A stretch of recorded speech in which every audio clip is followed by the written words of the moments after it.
Welcome friends, একটা blog ভিডিওতে স্বাগত। বিশ্বজিৎ বাবু এগরা থেকে, তাই তো স্যার? হ্যাঁ, নমস্কার। তো ইনার থেকেই একটুখানি জানবো, কারণ এসছেন তো এগরা থেকে আমাদের পূর্ব মেদিনীপুর। আর ইনার থেকে অনেকগুলো বিষয় জানার আছে। সবচেয়ে যে বড় বিষয়টা সেটা হচ্ছে গ্রাহক সেবা কেন্দ্র নিতে গিয়ে ইনি একটা ছোটোখাটো ফ্রডের শিকার হয়েছেন।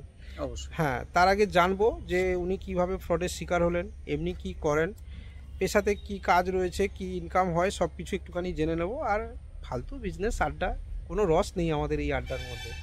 তো রস খোঁজার চেষ্টা করবেন না, তথ্য খোঁজার চেষ্টা করবেন, ঠিক আছে? রস যদি খুঁজতে হয় আপনাকে অন্য কোনো নাচাকোদার ভিডিও দেখতে হবে। আমাদের এই ভিডিওর মধ্যে কিন্তু কোথাও আপনার রস পাবেন না আপনি। আর সাথে ওনার বন্ধু রয়েছে, তো একটুখানি আপনার থেকে পরিচয়টা নিয়ে নিই। স্যার একটুখানি নাম বলবেন। বিশ্বজিৎ সেন। আর ঠিকানা? এগরা। এগরা? হ্যাঁ। এগরা কোথায়? এগরা বিশরপুর, দমকল অফিসের কাছে। দমকল অফিসের কাছে। কি করেন? আমি এই ফাইন্যান্সে একটা কাজ করি, এখন কাজ করছেন। হ্যাঁ। আপনার লাইফের দুটো পার্ট রয়েছে, তাই তো? আসুন স্যার এদিকে। লাইফের দুটো পার্ট, এক হচ্ছে যে আপনার একটা জীবনে লাইফে একটা বেশ আপনি অনেক কিছু সারভাইভ করে আপনি এসছেন, সেটা আপনি নিজের মুখেই বলবেন। নাম্বার টু, একটা ব্যাংক সিএসপি নিতে গিয়ে একটা ফ্রডের শিকার হয়েছেন। একদম। কোম্পানি হয়তো আপনাকে ফ্রড করেনি, কিন্তু কোনো ব্যক্তির মাধ্যমে আপনি ফ্রডের শিকার হয়েছেন। অবশ্যই। হ্যাঁ, তো পুরো ডিটেলটা যদি একটু বলেন। কাঁথি থেকে ফিয়া কোম্পানিতে আমি অ্যাপ্লাই করেছিলাম ব্যাংক সিএসপির জন্য। তো বর্তমান এতে অফিসটাই নেই। আচ্ছা, যিনাকে টাকা দিয়েছিলাম উনিও নেই।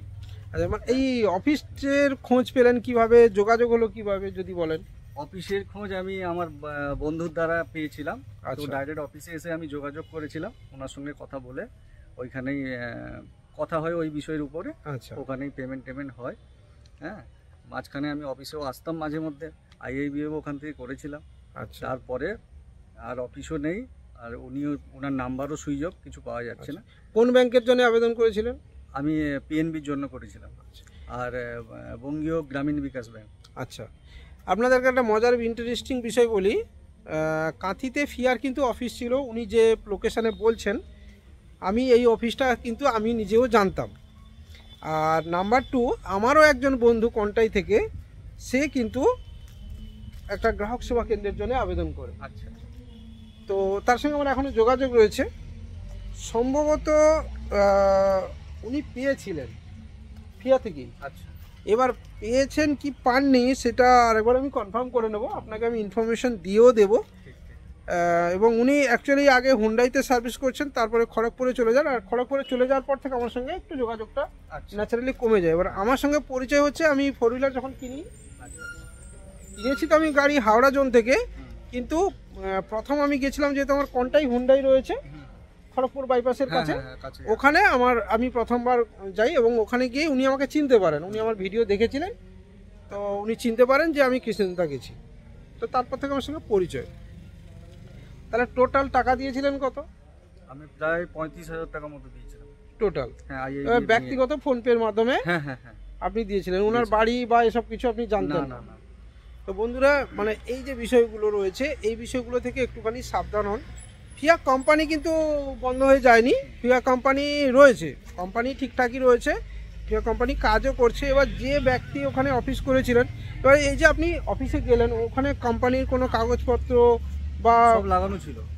আচ্ছা, কোম্পানি লাগানো ছিল। ভদ্রলোকের নাম কি, যে ভদ্রলোকের সঙ্গে আপনার? কুমারজিৎ দত্ত। আচ্ছা, কুমারজিৎ দত্ত। তো সেই ভদ্রলোকের আর এখন কোনো পাত্তা নেই, খবরই নেই, কোনো পাত্তাই নেই, অফিসও নেই, উধাও হয়ে গেছে। আচ্ছা, এরপরে আপনার তাহলে ওখান থেকে এটা হয়েছে কবে? এটা হয়ে গেল বছরখানেক হয়ে গেল। বছরখানেক হয়ে গেল, ও গল্প মিলে গেছে এখন। আচ্ছা, এখন তাহলে কি করছেন? ওই ফাইন্যান্স? হ্যাঁ, ফাইন্যান্সে কাজ করছি আমি।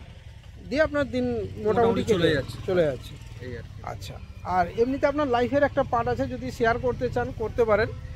আমি অ্যাকচুয়ালি 2009 সালে ক্যান্সারে ভুগেছিলাম। তো বর্তমান দিনে এখনো আমি ঠিকঠাক আছি, কোনো অসুবিধা নেই। টাটা মেমোরিয়ালে ট্রিটমেন্ট হয়েছিল। হ্যাঁ, চলে আসুন। এবং ইনার অ্যাকচুয়ালি লোয়ার অ্যাবডোমেনে ক্যান্সার ছিল।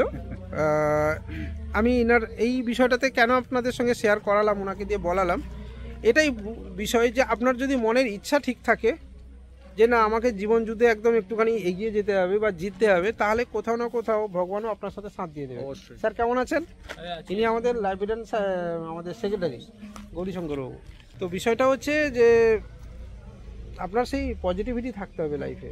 অবশ্যই। যে তারপরে তো আপনার ভিডিও আমি অনেক দিন থেকেই দেখছি, আচ্ছা আসবো বা ফোন করব সেইভাবে আর হয়ে ওঠেনি। তারপর বর্তমান ওই সেদিনকেই আমি নাম্বারটি ওই এর থেকে নিয়ে আপনাকে মেসেজ করেছিলাম। তো যাই হোক, খুব ভালো লাগলো আপনার এখানে এসে বা আপনার সঙ্গে কথা বলে। তাই কি একদম এটা মানে এটা বাস্তব, আমি মন থেকে বললাম, ইউটিউবে যা দেখেছিলাম হুম। ভিডিওতে এখানে এসেও একদম তাই, মানে একদম পুরো মিলে গেছে। একদম একদম। চলে আসুন। এটার কোনো দেখুন বিকল্প নেই। আমি খুব সাধারণ মানুষ, আপনি ভিডিওতেও যা দেখেন, হ্যাঁ ভিডিওতে হয়তো দেখুন আমি যখন ভিডিও শ্যুট করি আপনি একটা জিনিস খেয়াল করলে দেখবেন আমি চেষ্টা করি যে আমার রিফ্রেশমেন্ট মানে আমার সারাদিনের যে ক্লান্তি, হ্যাঁ, হ্যাঁ, সেই ক্লান্তিটা যেন কোথাও না আমার ভিডিওর মধ্যে দেখা যায়।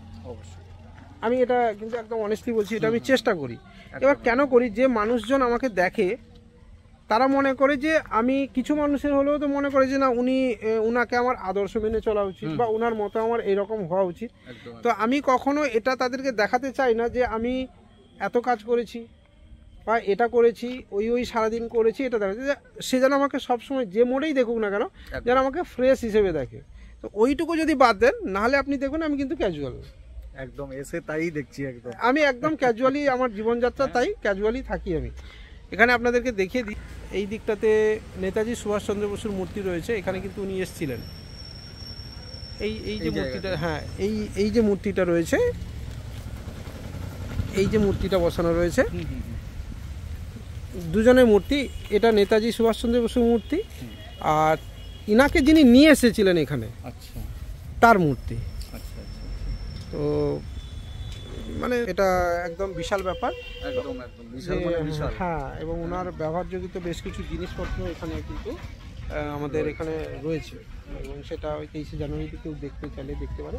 ওপাশে একটা আলাদা রুম রয়েছে যেখানে এইসব কিছু রয়েছে, সংরক্ষিত করা রয়েছে।